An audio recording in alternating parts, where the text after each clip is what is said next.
So now we do a check-in.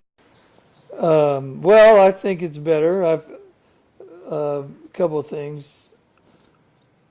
Um, I think the intuitive idea of paying attention to my body and the hunger cues is pretty automatic now. I mean, I'm kind of doing that all day as I'm doing my life. That doesn't seem as foreign. Uh, Checking your cues is Checking the cues, the empty fullness cues. But I'd get the sense that clothes are tighter, not looser, but uh, you know, we've cleaned up all the peanut M&Ms that I bought, so I guess I need to make another run. And this time I will buy big packages and 10 of them maybe. yeah. You should go to Costco. Just load up on them. Well, and so one thing that's different, but this is kind of embarrassing even to admit, but which is I had them kind of stuck back in the pantry when my grandkids found out about them. So actually, I made it, and I went and got a pack and actually shared it with them. Hey, let's have some M&Ms. And before I wouldn't have done that. I mean, if they found them, they could have them, right? But I'd have eaten the package kind of by myself. Yeah. So this was sitting down and giving them each one and me two, and then no, giving them each one and having fun with it rather than Yeah. secretive stuff. Yeah. That hiding and hoarding feels very shameful, but that's a very common situation when you either have been put off limits by someone, like a parent or a spouse, or you're putting yourself off limits by some self-imposed diet. Well, I think that's a behavior really from childhood. I think we were all doing it. One thing I noticed when I would go home visit my parents. This is now 15, 20 years ago. They had a small kitchen, and you could stand in that kitchen and reach for food standing in one place, but it was all hidden. It was pretty amazing. I mean, there were crackers kind of hidden behind the bread box, Okay. and maybe then behind the refrigerator somewhere there was in a pantry up there. So there was plenty of places to get food, but it was all out of sight. So I think that was a family pattern. But so yeah, so maybe, and I hadn't really thought about peanut M&Ms as a big deal until you mentioned I could eat them, and then all of a sudden I realized I really like them, but Hmm. don't let myself. So by letting myself have that, um, it did change it. It's eased it up in terms of I don't know stress around. I just never eat candy, but I actually kind of eat it all the time. Yeah. You never let yourself eat candy. Yeah, right. Yeah. Don't. Yeah, I noticed when I go to the airport, I used to always buy 2 packs of peanut M&Ms. I think that was just because of the stress. That's probably true. And then also people do this sort of like, I'm on a vacation from my weird eating restrictions. So when they go on vacation, they sort of binge Oh, because they're off their whatever because they can't really be as in control of what they're eating. So if a normal person goes on vacation, they would get peanut M&Ms if they were hungry or wanted to make sure they had them on the flight in case they got hungry.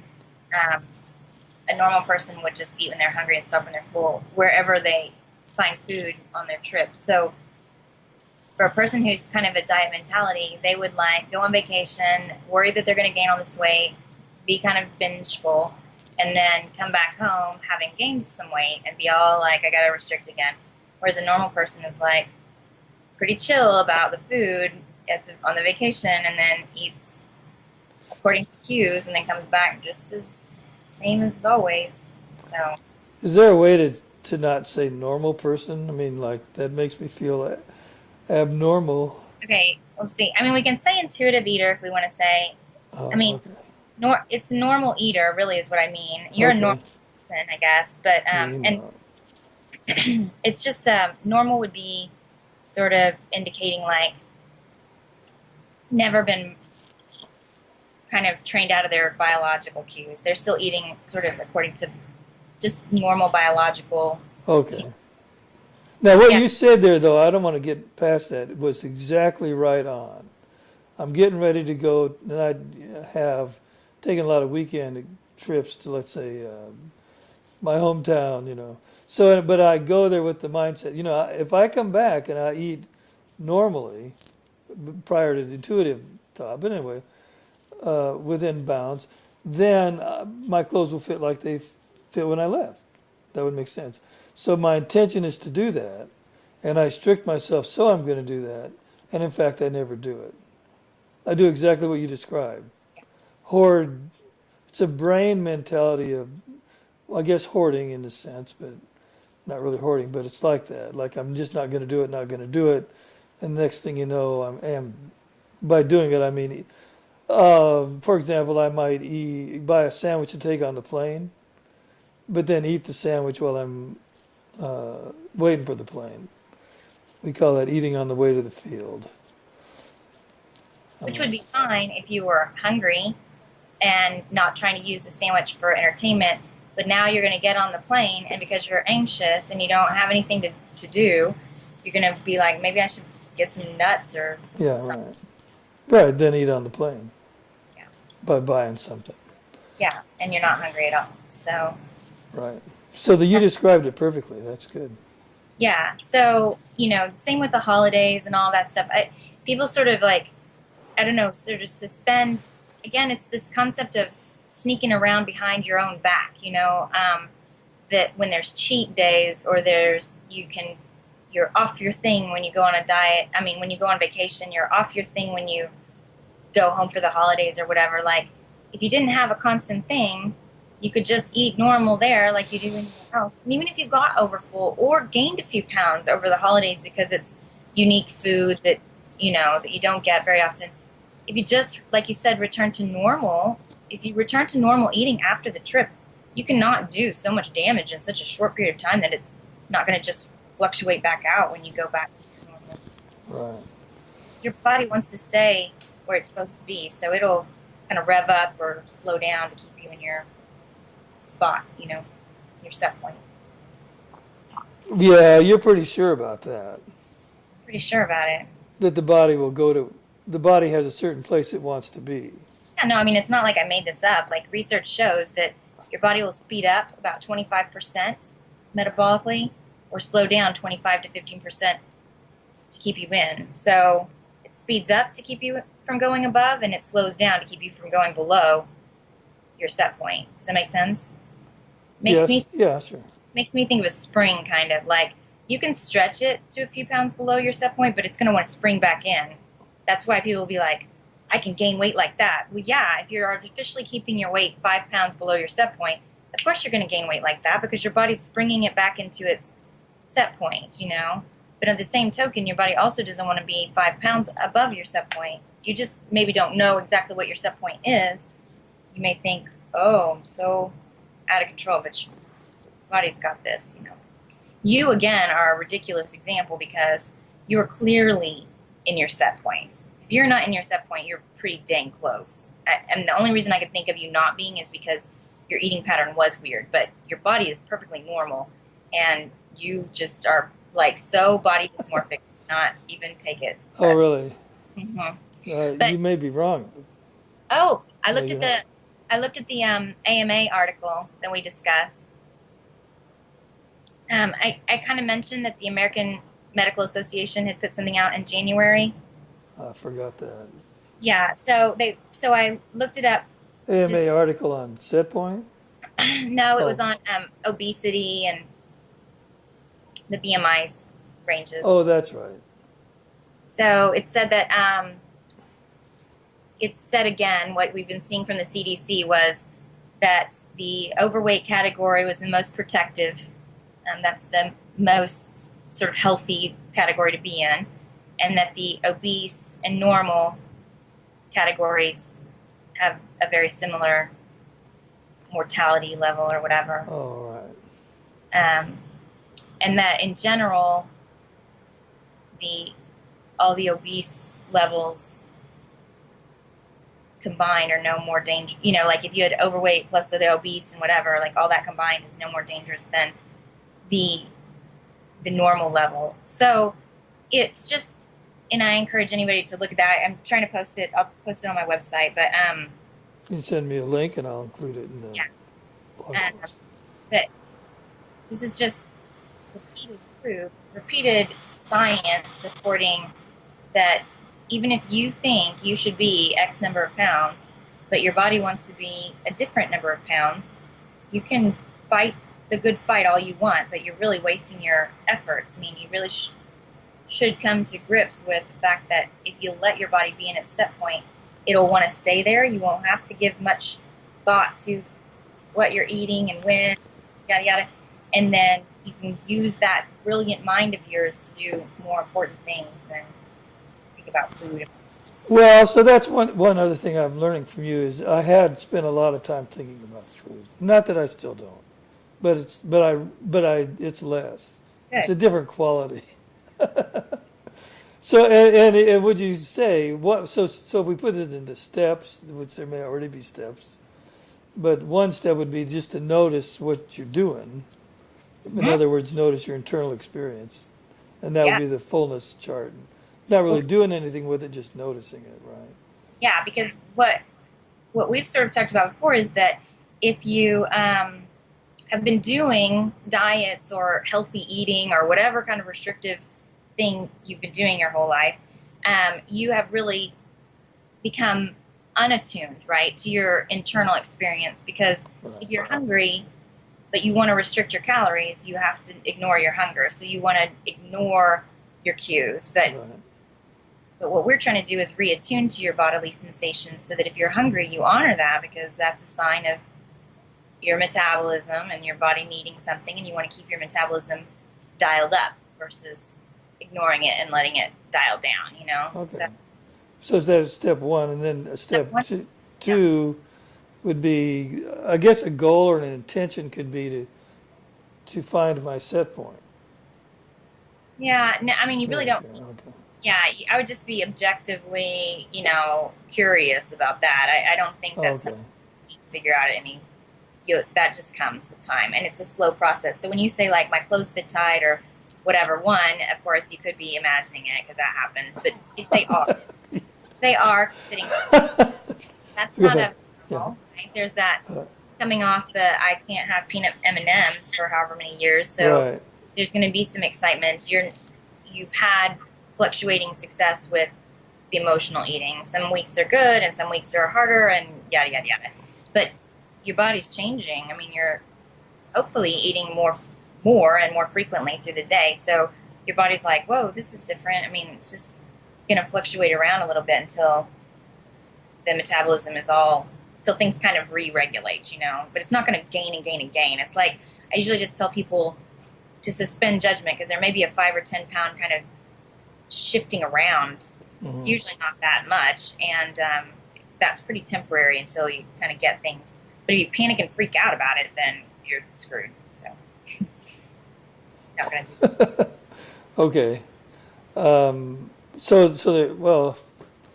So the intention really is just to be an intuitive eater, which includes then knowing what to eat. I think what I'm calling binges have decreased, Good. but I would say I did one yesterday. And it interests me that I still do it, even though I know I'm going to talk to you about it. I Yeah. don't know. But anyway, so yesterday I think I ate. Well, and the other part, whenever I say healthy food, you look at me like that's a code word for not really healthy. Right. So that's interests me. But so I thought ate within the strategy yesterday during the day. I noticed. But then I had a sandwich. So last night I had a sandwich. So 2 pieces of toast, which I would never eat bread, but I'm allowing bread to come into the experience. I had to put some mayonnaise on, which I would never eat mayonnaise, but okay. Little mustard and then avocados. So that's the oil, right? and then a couple of pieces of cheese. Well, I ate one while I was making the sandwich, which curbed it really. Okay. To be honest, I was a little bit hungry, and then I ate that piece of cheese while I was making the sandwich. And well, I'm not really hungry now, but so I went ahead and ate the sandwich. Of course, yeah. Now, does that fall within balanced meal? So then I ate it, and then I had needed something, so I got me an ice cream sandwich out of the fridge. But then I had some yogurt and quite a bit of yogurt, like 4 cups, and then a little peanut butter. So by Why- then, Yeah. Yeah, So why then did- I'm full. I guess. Yeah. Why did you get the yogurt and the peanut butter and stuff? Like what? I just wanted something else. Okay. So after the sandwich, you were probably not hungry anymore because Yeah. right? So, and even if you got the ice cream, I think that would have been fine because the sandwich is kind of small for a meal. So, with or without the ice cream, you would have needed it soon anyway, because you would have needed more food ultimately. Right. I think you're right. But then I wonder, did that make you feel guilty that you ate the sandwich and the ice cream because after the cheese you weren't hungry, really? Or like, what do you think was going on at that point? Well, as best I can tell, there's a flip that switches that just says you got to get more. You got to do something to get. It needs to be sweet or it needs to be something else. There's something missing. Okay. And then there's a desire to get it, knowing it's crazy while I'm doing it. Do you think you got enough carbohydrate and fat during the day? Yeah. Well, for lunch I had some potatoes. That's carbohydrate, right? Uh-huh. I ate a little peanut butter for breakfast. At lunch, what else was lunch? No, it was a salad, a greasy salad. But well, I mean, it had a lot of oil on it. Yeah. So How I much don't oil? know. Oh, a couple of tablespoons, maybe. Okay, so you need 16, the equivalent of 16 spoons Yeah. of peanut butter, right? So do you Yeah. think you got that? I don't think so. And I don't know if you poured the oil from the plate into your mouth after you were done, but not that much oil can hold on to those little pieces of lettuce. So you may have not had as much as you needed to. Some cheese and sour cream on that potato probably would have been good. And I don't know what you had for carbs in the morning. Well, my breakfast cereal. And are chia seeds count as oil? I don't think so. Really? There's omega-3. Are you grinding them? No, just whole chia seeds. Yeah, I'm pretty sure your body cannot absorb any of the stuff that's in them because your body can't crack open those seeds. There's no seed crackers. Well, I'll crack them then. But that doesn't count as oil. So I did want to ask you that. 16 teaspoons, right? Little teeny tablespoons of oil. Anyway, enough oil that's equivalent to 16 tablespoons of peanut butter. Now, so what do you just drink some olive oil? I mean, I'll do that if that's what we're talking about. Is that an idea? No, I really don't think that that's necessary. I think that if you make sure, you can have your little golf ball size, if you have a golf ball size dollop of peanut butter in the morning, Okay, that's about it. that would be 2 tablespoons. And then if you had some, say, a tablespoon or 2, you could probably do 2 tablespoons of sour cream on your potato. So that's oil? They're fats. These are all fat. Okay.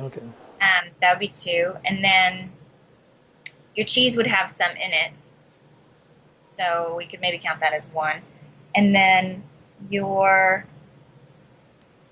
depending on how much dressing you could get in, maybe you have 1.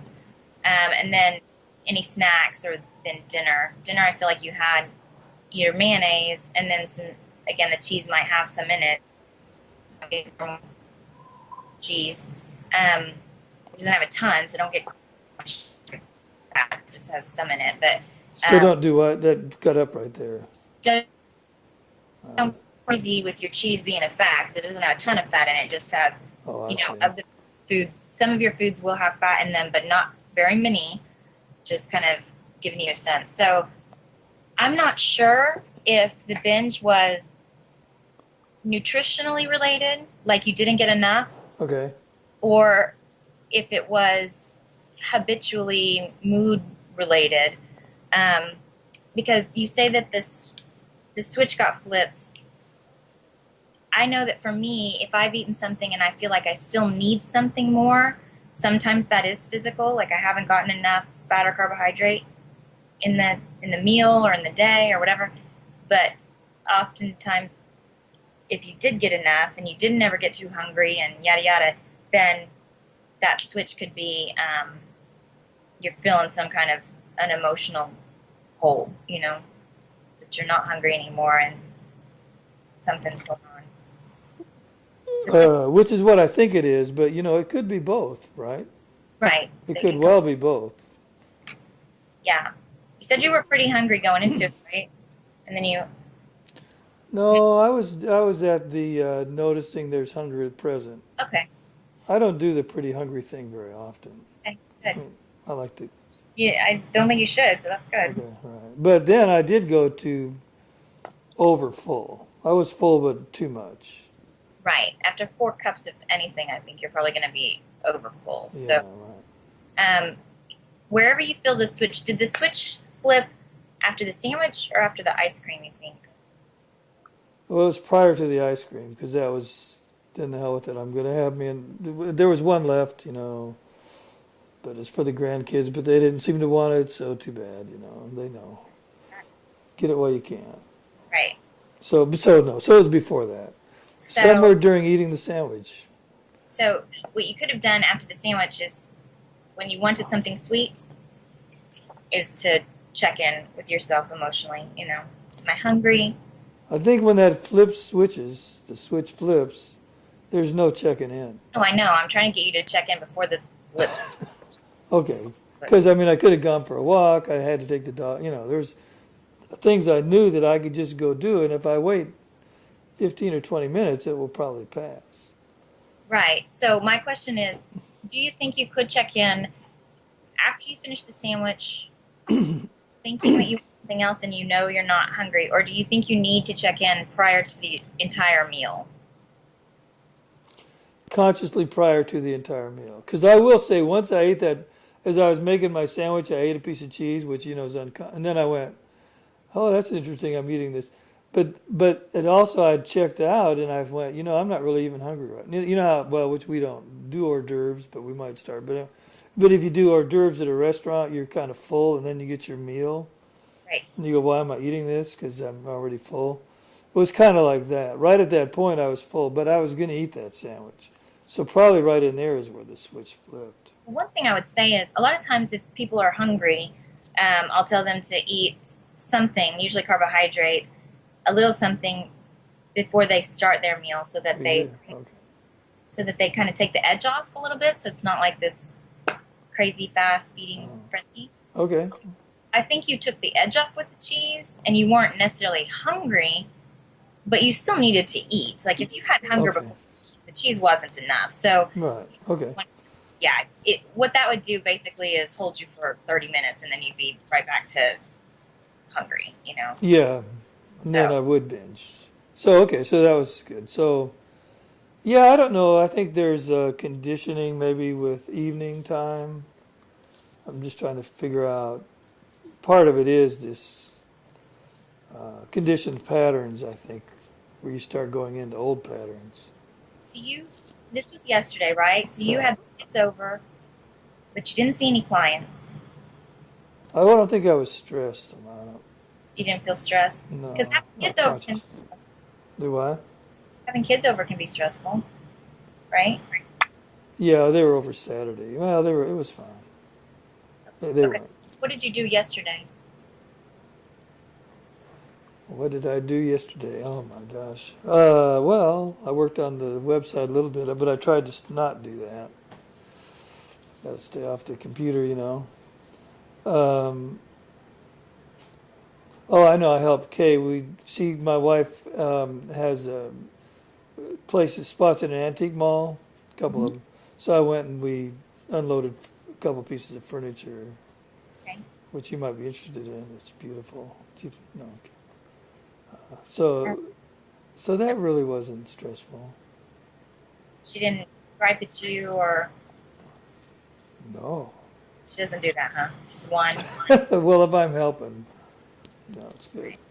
That's, Um, no, I don't think we're going to find, so you had no feelings. There had to be some kind of feelings. Maybe you felt like you should oh, have on your computer more or something. oh, you mean prior to eating that thing? Hmm. Mm, I'm not aware. Yeah, it doesn't have to be bold, but this is why you should be checking in throughout the day, like we talked about, because it really doesn't have to be anything big. I mean, like I said, you could feel guilty for being on the computer too much because you're supposed to be relaxing or whatever, and then feel guilty for not being on it enough because you have things you need to get done.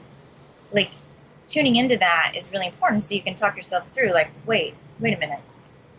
You are good enough just as you are, Jordan. And it's really not, it doesn't have to be that somebody killed the dog or whatever. Like, it's Yeah. just those things, the negative self-talk. And so, Okay, so you think those kind of things can flip definitely, the switch? definitely. Because once the switch is gone, it's forget it for about a while until I finally get back on track. Well, and you might So, find that that changes. Sometimes people will say, like, I started, but then I figured out what I was doing and I'm oh, senses or whatever. When you were talking about steps, one of the things I say about emotional eating is that people don't know they emotionally eat. People think they just suddenly think of food, and because they're out of control of food, they go eat it. But there's no emotion involved, so they don't think they emotionally eat. yeah, right. They have a willpower problem or whatever. Yep. So that's like not even step one. That's like pre-step. And then step one would be identifying that you're eating, not hungry, and that that's an emotional eating situation. So even if you chose to go eat, even though you're realizing that, that would be an awareness that, it's not just this spontaneous love of food. There's something going on. And then getting to the point where some of the times you don't go eat when you realize it's not actual hunger, even if some of the times you do go eat. And then ultimately getting to the point where if you're not hungry, you realize that it doesn't make sense to eat, like something else is. Yeah. Well, you've helped me see a couple of things. One, which we addressed earlier in a different way, but you could be hungry and emotionally Yeah, charged as well. Those can pair up. And I guess you're saying they could disguise each other, or you didn't say that, but where could they happen. can snowball each other or whatever. Yeah.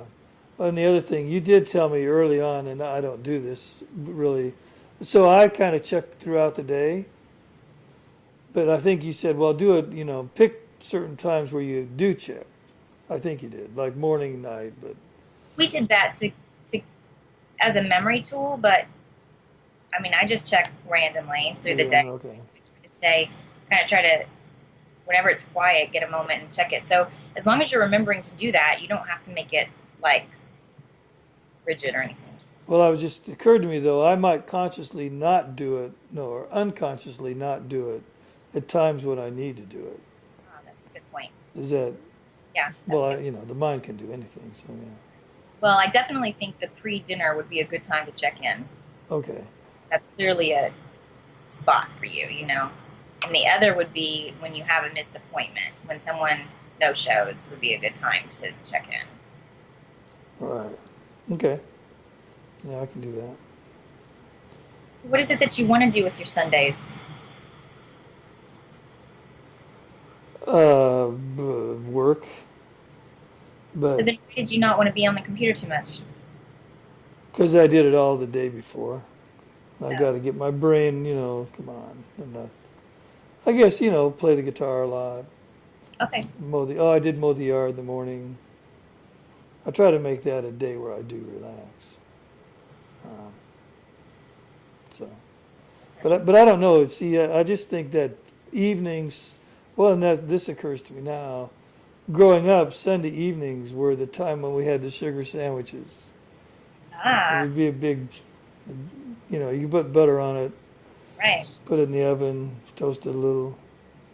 Yeah. I went through half a loaf of bread one night, Yeah. and no one said nothing. So, but this is your family made these, or just you? No, just me. You created the sugar sandwich? Well, it was a something we would eat. I don't know where I got the first idea from, but So you might be the only one on Sunday evening having sugar yeah, sandwiches, right. Or we might all have one, get a little treat, and then right? I'd be in there stuffing them down. Can you imagine what may have brought that on when you were a child on Sunday evening? Oh, well, yeah, I don't know. Just family stuff, dynamics. Okay. I don't really know. Worrying about going to school the next day Yeah. would be one thing. Sunday evening is a hard evening for a lot of people, or Sundays can be hard because they're about to restart their week. So their work, if it's stressful, school, if it's stressful, and because school was stressful for you, that's exactly what I think it would be. Oh, okay, right. It's your family dynamics, it's a cherry on top, but being afraid of being worried about going back to school makes a lot of sense to me that you would want to binge. How did you know school was stressful? Because you told me. You told me about, yeah. Okay. Well, I mean, you didn't tell me that specific, but you said people were rude to you and stuff, so I assume that school was stressful. Oh, okay. So that makes sense to me. Okay. All So that therapy you paid for. What? All that therapy you paid for. She's gone right here. Just kidding. Hey, Yeah, so what were we going to say? I think I was going to say Sunday evenings were strongly paired up with stress. And I think that could be part of what's going on. And what you're helping me see, like the sandwich yesterday could be a mixture of not enough protein during the day, maybe. I don't know. No, okay, not enough oil or others. Anyway, And you may have been fine because you did try to have carbohydrates and fats in your other meals. I mean, it wasn't a right. ridiculous amount, but you may have been fine. I'm not even, after talking to you, I'm not sure that that was the issue. Okay. You may have been more emotional than anything, Right. But these things can all be paired up. And part of what the treatment is to slow it down, check Yeah. in, feel into it. Because you know what? If I was in the post sandwich point and I wanted to get the ice cream, if I was able to, I would say, what's making me want that ice cream? And it would be a totally legitimate thing to have with a sandwich because to me, if I have a sandwich, I need something else with it. I'm gonna have a cookie or something like that, but the sandwich would need to have chips or yogurt or, it needs to have 2 or 3 sides. So I might have a cookie as a pairing. But if you were full, if you were satisfied and you didn't really want to, that wasn't just a natural thing to you, I would ask myself what it is. Do I feel it inside? Like there's something inside that I'm deprived of? Does my blood sugar not feel like it's brought back? Or do I feel kind of that I'm still wanting something on a physical level versus I'm filling a void, or things have snapped or whatever. Like I guess if you could be mindful, you wouldn't be dissociated, and you're dissociated when you're binging, so. Oh, let's get that one. Are you going to tweet that? I'm not much of a tweeter, but I Really? can. I'll tweet it. Somebody tweeting for me. Are you okay if I tweet that? You tweet it, buddy. If you could be mindful, you wouldn't be dissociated, Right. which means, and then what'd you say after that? You don't know. If you were Then you mindfully wouldn't. connected, and if you're dissociated, that's what's happening with binges. You're just disconnected from your body. Whereas mindful would be you're present, you're reflecting, you're checking inward, both emotionally, physically. Yeah, well, I mean, I think it's, and I've thought this before, but there's something I don't want to look at. I mean, I do think. Yeah. I mean, And the thing is, I'm reading this really cool book called The Bliss Experiment. It's really cool. He's got a ton of good research, and it's just so many things that I think all compounded into this one awesome book. Anyways, he was talking about how, that it's basically that the reason we do the shopping or the gambling or the drinking or the eating is because there's something that we don't want to look at. And we think it's really, really scary to look at the thing, but it's really not that scary. Like if we actually faced it head on, if we stopped running and turned around and looked at it, it's probably not that scary because if I was guessing, you're taking these old wounds that I don't think are healed from your childhood and applying it to, tomorrow I got to work. And even though you like what you do, what if somebody doesn't like me, or what if I don't do the thing right, or, like it's starting over tomorrow and there's susceptibility to judgment. And I used to get into these slumps about work, oh, I don't want to go, even though it's like I love it. I love what I do. So I had to really step back and think like, what's that about? Because it can't be the actual situation. Like I really love this. There's no other career that I've loved or that I would want to do instead, So, so I think it's good for you to like stop and think, is this coming from some historical issue that's not even an issue anymore or shouldn't be an issue? Wink, wink. Right? No, I missed it. If it's coming from an issue that shouldn't be an issue, or Yeah, it may be a historical issue yeah, that that's still an issue that shouldn't be an issue, even if it shouldn't be an issue like body image stuff, because you're still distorted about your body. You may still fear some of. I'm just you saying, might be wrong though. I might be right. You feel you fully accepted the awesomeness that is Jordan Schaefer. No, I thought you were going to say, uh, you know, Jennifer Pereira.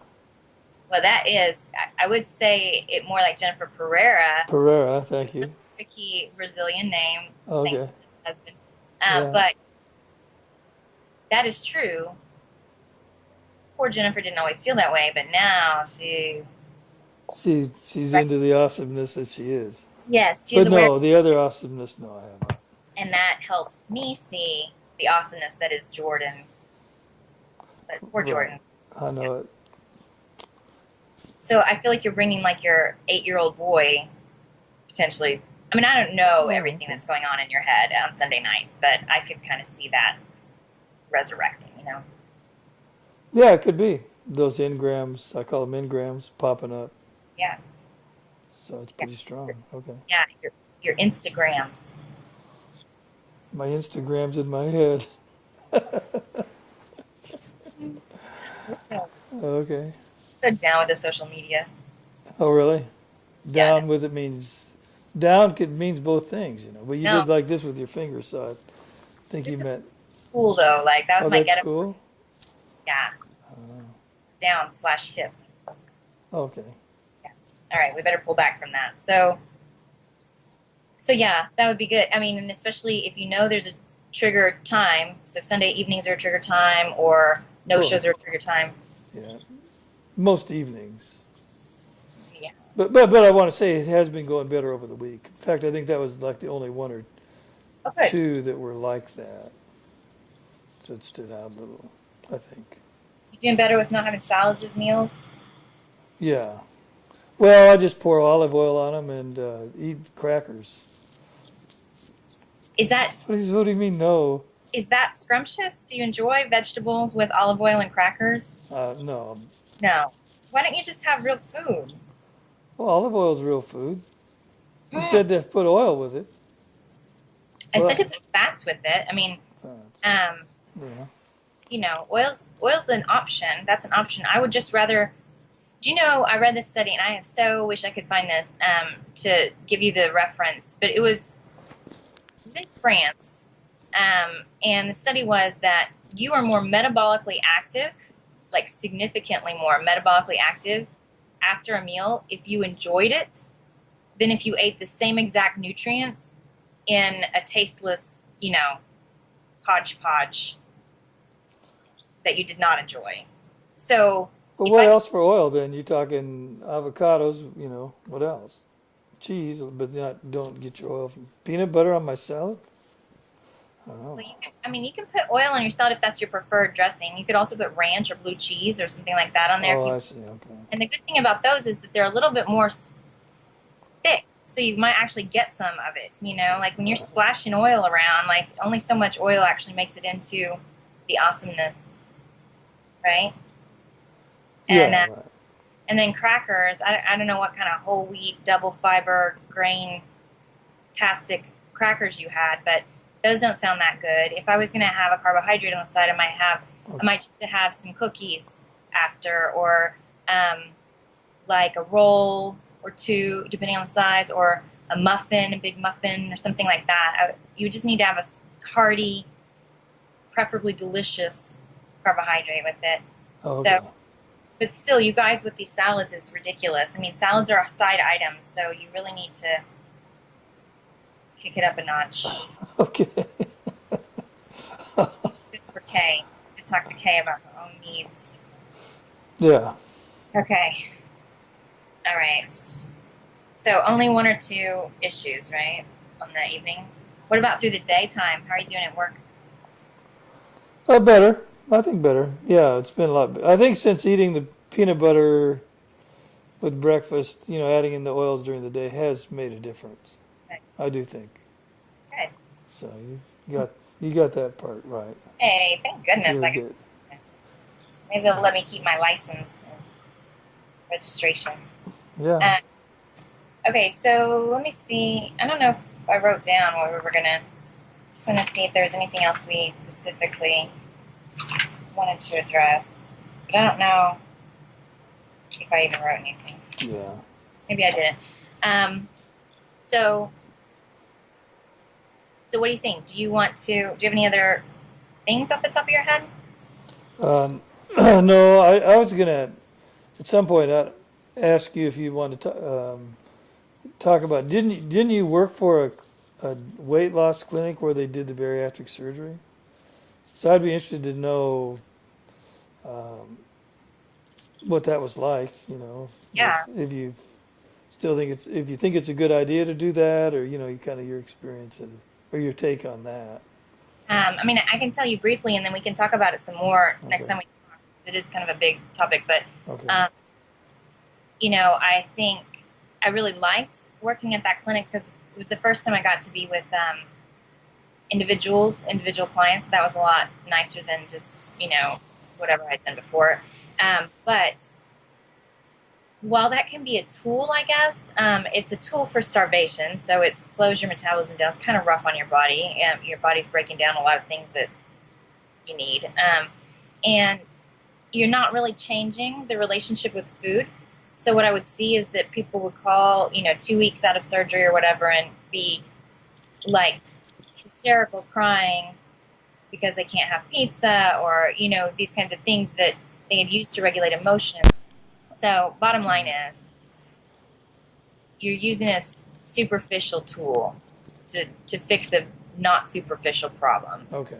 So you're going to not know what to do with your feelings when you can't eat, and it causes issues. And so one of the reasons I think revisions are like ridiculously high is because people are ultimately able to start binging again, and because the little stomach stretches out and they start using food emotionally, and then they need a revision, which you're taking this stretched out, thinned stomach and re-smalling it, and I just think, at some point that little guy's gonna pop, and what you really need is some therapy and maybe some intuitive eating,